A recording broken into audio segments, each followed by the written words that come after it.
How to check Milestone credit card application status. Hi everyone. In this video, I'll be guiding you through the steps to check the status of your Milestone credit card application. It's really important to note that, unfortunately, there is no currently feature available on either the Milestone app or the official website that allows users to check their application status directly.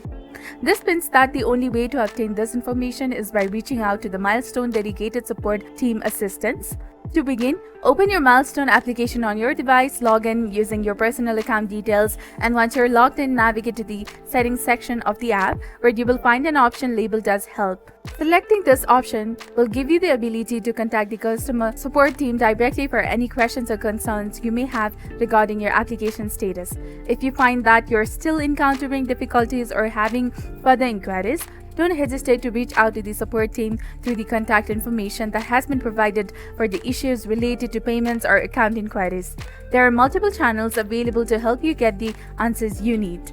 So that's all there is to it. I sincerely hope you found this video tutorial helpful and informative. If you did, enjoy it, and please take a moment to give it a thumbs up and consider subscribing to my channel for more tutorials and helpful content in the future. Thank you so much for taking the time to watch the video.